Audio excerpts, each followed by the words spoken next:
I don't know if you can hear it, but I think the driver's front wheel bearing is going south.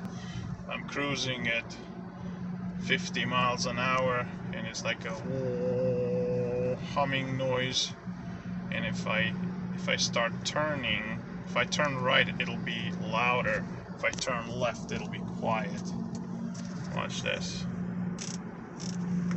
Hear that?